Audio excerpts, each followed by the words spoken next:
Okay, let's go down a little bit of a crypto rabbit hole where I started last week. I don't know, it was Friday or Thursday, but I started looking at the ICOs that I had on this list. So we started here. I was looking up DNS information. So let's say we started here too. Oh, no, it wasn't here. It was basically 4 primary ICO listings that I start with. This is CoinMarketCap, this is ICO Drops, and Crypto Totem, and then ICO Analytics. And among the 3 I think I was looking at 3. Pine Protocol stuck out. And so I just wanted to go through a little bit of how I would start with one kind of project or crypto project, and then just dive down a little bit more and start the research process. Okay, so let's go into let me kind of just build a kind of a framework for what we would normally want to look at. Some of these things are very easy to achieve. So some of these, kind of like assets, like a community or digital community, is something that all crypto projects have. So you definitely, look for the low-hanging fruit first. And so we want to make sure that let's see, project research, and we're going to start with just to make sure they have communities. Now, just to get started, I guess, one of the things I always wanted to come up with was everybody says this is not financial advice. And I don't have any financial advice either. What I'm doing is I'm showing how to research these things, how to find and connect the dots about who's involved, what does the project consist of, is it built of kind of valuable, is it a valuable project at all, or do you even care about it? How to identify what the hell the purpose is, which is going to be a little bit more difficult because these things are so obscure. What you want to try to find out first is what is it connected to, and how did the token come into existence, and who's already purchased it, when did they purchase it, and what opportunity are they offering. That's why I was looking at the ICO first, because the ICO would be like the first opportunity, the first chance to get access to this thing on the public level. The problem with most of these projects right now is they are selling their tokens to their investors, or basically not even selling them. Well, I guess they're selling them because they're taking an investment and then they're just giving the token to these investors. And then they're doing an ICO. So they're doing these things a little bit backwards compared to the original projects in the crypto space. And the best example of this, the archetype that everybody should be following that nobody really follows anymore, is the Bitcoin archetype, where Satoshi Nakamoto mined Bitcoin into existence. He started his own little mining thing going on, and it took a very long time. And then he got more people to mine it as as the community grew. And he grew it from nothing to mining it. These ICO offers and these tokens in general they just create them out of nothing. They just say, hey, in this case, there's 200 million. You'll see that as we go through the steps. They just say there's 200 million, boom, 200 million. They give out some of them. You can see, especially on this ICO analytics, they just show you right here how many tokens are released and where they're going. So here's the kind of their diagrams here. So the team gets 18%.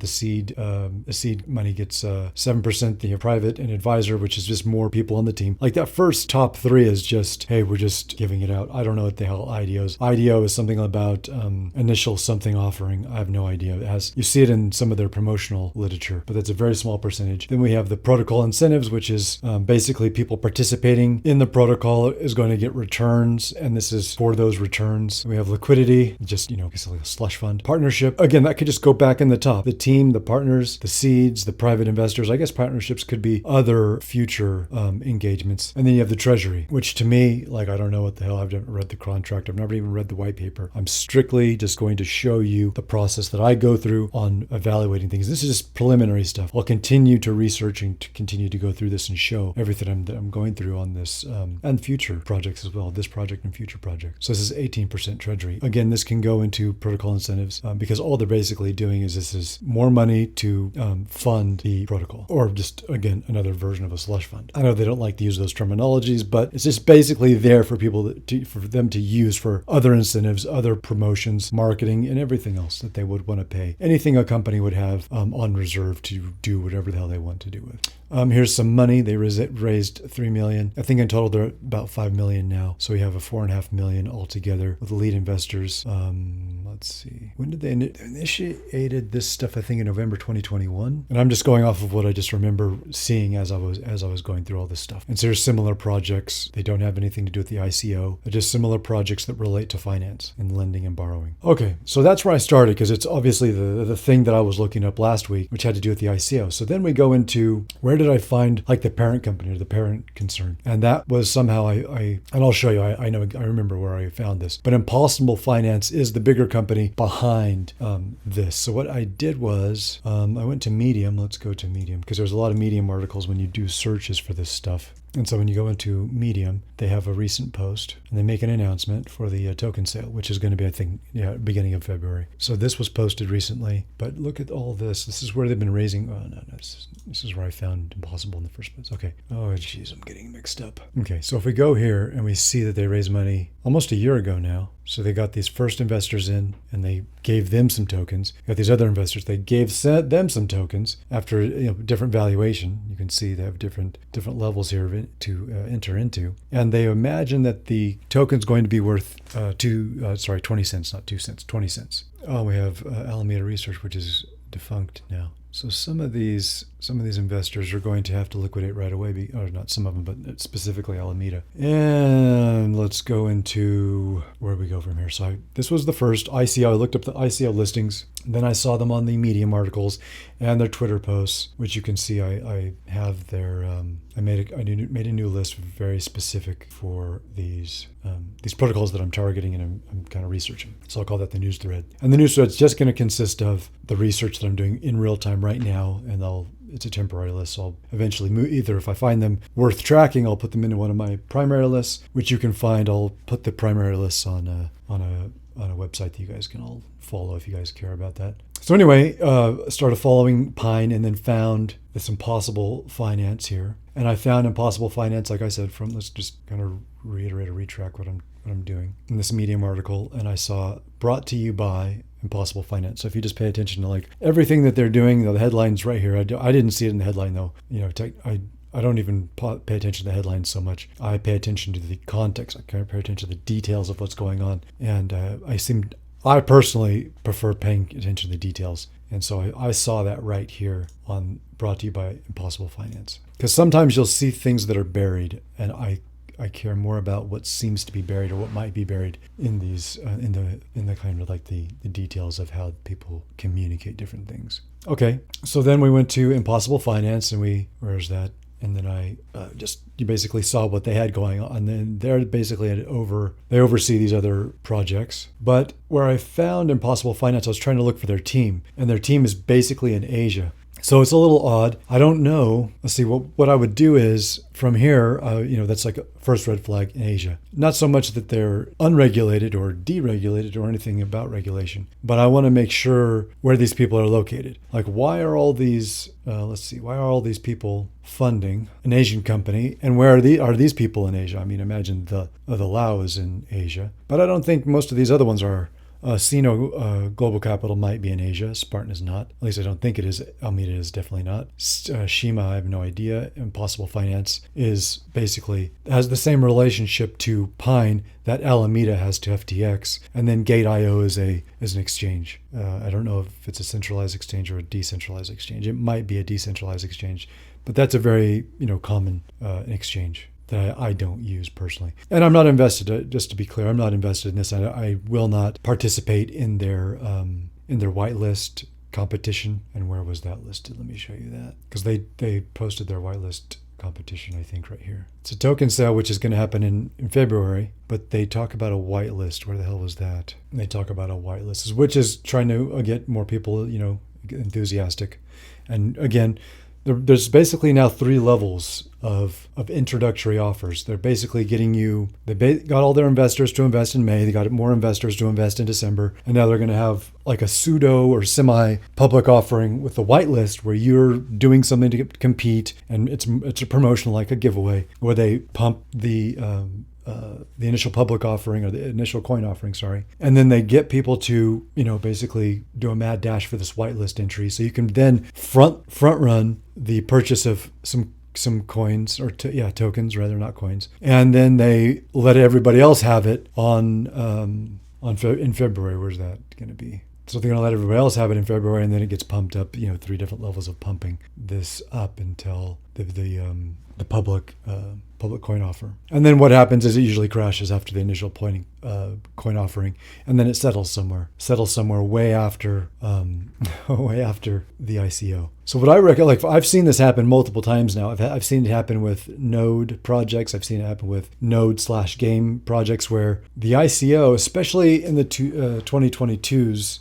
this happened a lot. And since so many rug pulls happened at the end of 2021, all these projects just did a whitelist, and then they just crashed after the whitelist, and people were just really, really disillusioned with this process. So I'm going to follow this. I highly encourage you to grab some popcorn and follow this with me, because we're going to see what happens with Pine. And if it goes the way of all these projects in 2022 that just ramped up, promoted the hell out of this whitelisting thing, which were, let's just name a couple of these. One was Emerald Node Protocol on AVAX, and the other one was, where the hell was that? Let me look it up real quick, because it was really well done. I mean, it was really cool. It had like a lot of nice icons and illustrations and things. And it was a disaster, because Emerald at least looked like it had a chance. Like they gave it a good shot, even though the founders were kind of a little bit too mature to do that kind of thing. Let me see what this other project was called. It was like some wizard something or other. It was really cool. Elixir or something like that. I can't remember. Let me look it up. It was really cool. The way they promoted it and all the things that, all the looks, like the website and the imagery was really great. Let me check. Now, did I get rid of it? No, I shouldn't have done that. Because it's basically a graveyard of all these projects that I have. I just had this massive graveyard. I think Valleyfi recently went down. I just have this massive list of graveyard projects. It's crazy. I think it was called Elixir, and I think it was on AVAX as well. It could have been on Phantom, but most likely on AVAX. And anyway, yeah, that only lasted like 2 months. There was like no chance. As soon as it released and it did its whitelist, and then it released, and then people bought in, and then just all of a sudden, I have no idea what happened behind the scenes, of course, but it didn't last long at all, and it rug pulled right away. I think it released in like March, and it was dead in May, and that was just last year. And my timing could be completely off, but I lost the Discord channel, so I can't follow it. But anyway, let's follow this. This is going to be interesting. Like I said, I'm not involved. I don't do this, race to these white lists, because they're basically trying to basically pay off their investors, or at least give their investors as much money as they can back as fast as possible, just so they don't have any kind of resentment from those investors. So that's what the white listing is all about. It's just a third level of pump. So they create their tokens, give out their tokens to their investors, give out some more tokens to the second round of investors, pump the whitelist, and hope they get a lot of attention for people buying that token again, kind of like just give out a little bit more money and a little bit of publicity to the ICO, and then they sell the ICO to the public, and then hopefully everybody makes their money back initially, or at least can cash out if they want to, which would be a terrible idea because it would just ruin the protocol right away. But that's the idea, is you could sell and recuperate all your investment money, or at least half of it or some of it, and then you go from there, and we'll see how the protocol goes. So we should definitely track this. In my experience, these things last from 2 to 6 months, and then they burn. Or if they can make a good, make a go of it, kind of like Solana, another VC-backed venture protocol that is not a very good crypto project, but it is a good investment from the point of view of VCs, because it went from whatever it started to $200, and now it's down to like 10 or 20. Let's see what that is. What's Solana doing now? That's strange. $20, $24. And that just pumped a little bit. That was under $20 just recently. So anyway, just one of those venture funds or venture-backed projects. And so hopefully they do well. But I always like watching these things, because I don't like how the momentum is just too much. There's just too much interest in it, and it's backed by too much money, so there's too much pressure really on these types of things. But we hopefully everything goes up from here anyway. I don't think it's going to happen, but I think like some people on crypto Twitter are talking about, don't invest before March. Just watch, just sit back, just watch what's happening, do a little bit maybe here or there. But there's been something happening in January where there's a lot of there's been a pump so far, and a small pump. It's probably going to correct again, and then it's going to hopefully after March it takes off. But anyway, so let's just watch this. Let's see if there's anything else I can show you before I end this Pine stream. I tried to do a search for who is, but it's all private. Let me switch it back. Okay, and yeah, I couldn't find anything because it's all private. The domain's private. I saw some of their infrastructure. I saw some of the. But let's just let's go through the thing real quick. I went to the ICO list that I have, and then I went and I tried to find all their communities. What their Twitter is all about. Checked out some of their Medium articles. Then I found that they were backed by this other company, a bigger concern that's responsible for a few other projects. Found that they were listed in Asia, even though most of their backing is not in Asia, at least as far as I know.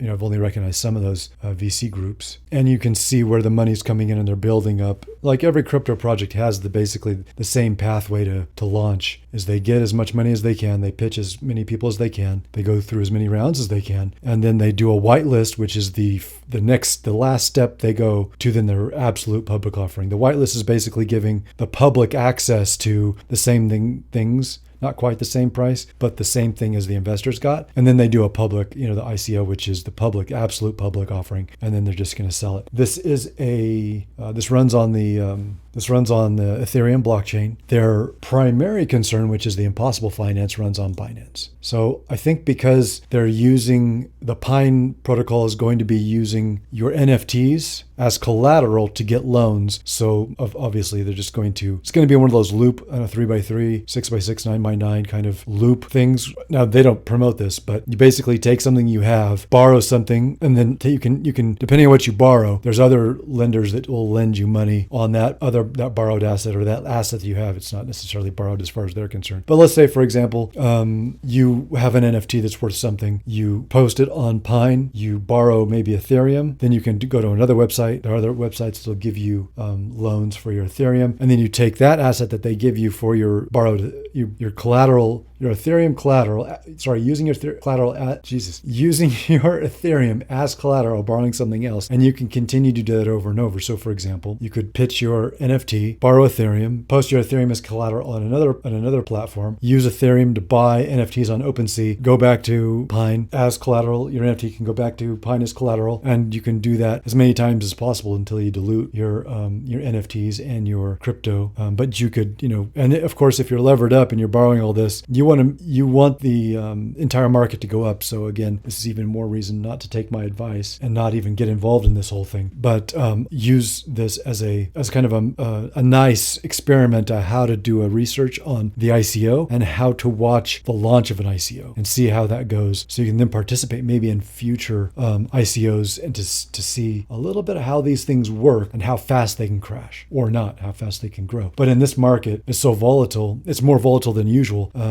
Well, maybe not more than usual. But I think what I'm saying is it's more volatile than usual because we just had a pop. We just had a pump a little bit. So some things went up and it's probably going to get corrected. And like Crypto Twitter is describing, most people are giving advice for, do not do much of anything until March. First quarter's over. And then let's see where we go from there. I'm going to go on break and then I'll come back and we'll talk about some other things. I have no idea yet what I'm going to talk about. I just thought I would kind of elaborate a little bit more on the Pine protocol and Pine loans in general.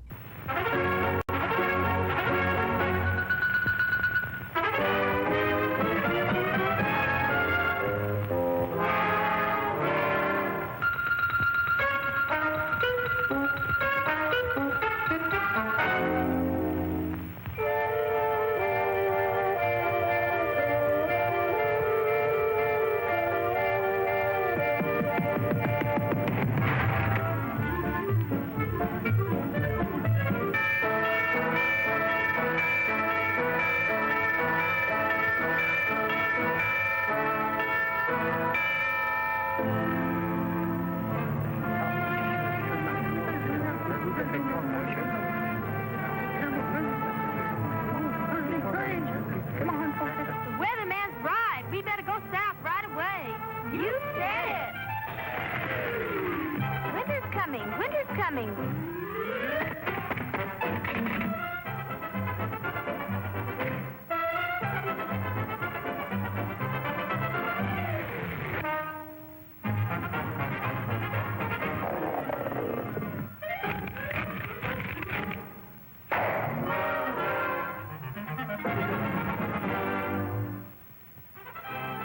Fully on point. What a day for a swim.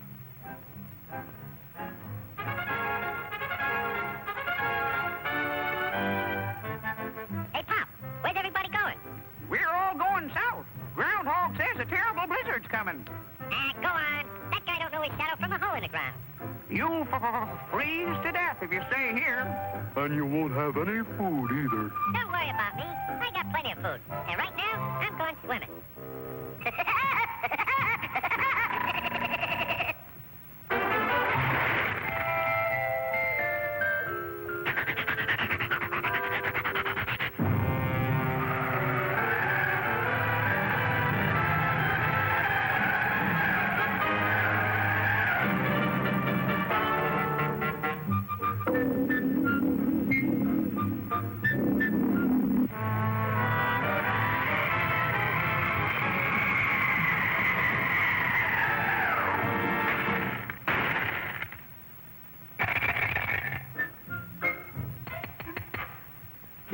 Must be hard water in this lake.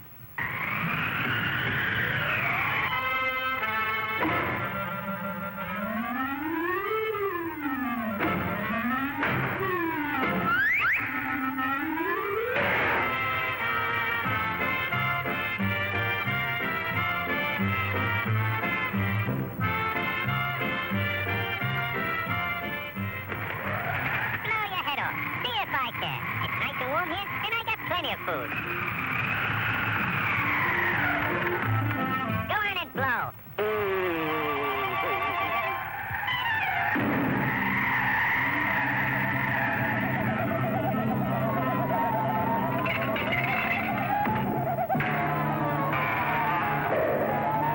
Hey, come back here with my food.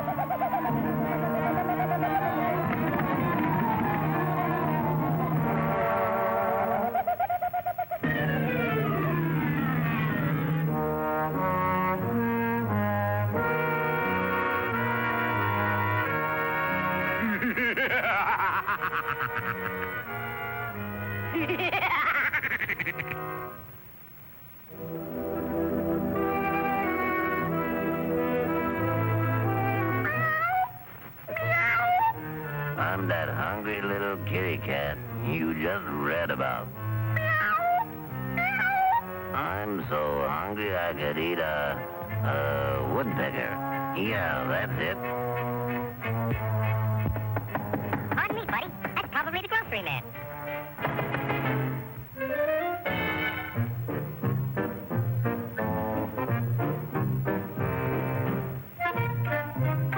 Come in. You're just in time for dinner. Yeah? What are you gonna have for dinner? I'm going to have catfish. Yeah? Let me take your scarf.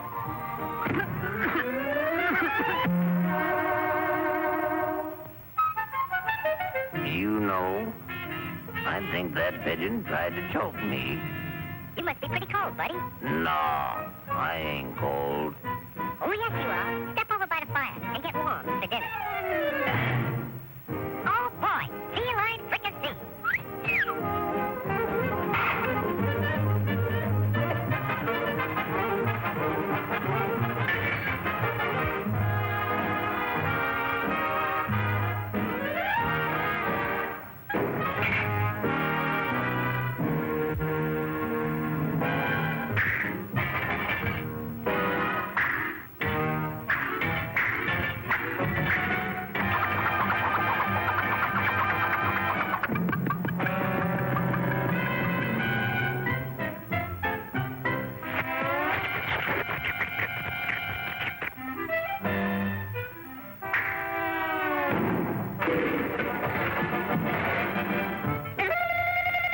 You missed me.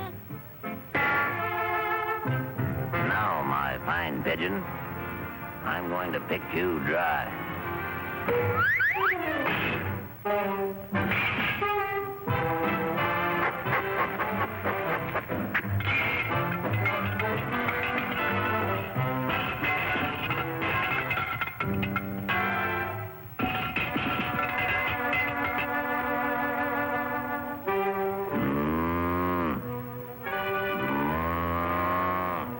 I'm back. Okay, so I just realized, let's see what's going on with this. How do we even buy it? How do we even buy this damn thing? So if we went to Pine, let's get the contract and see where, because right now I'm using, I'm connecting to the project by the MetaMask on Ethereum, and just trying to find the let's see, trying to find the contract. There was a couple of contracts here listed, but I think these are specifically for Impossible Finance. So this is definitely for Impossible. I have no idea what that one is. Let's see. Okay, let's just check it.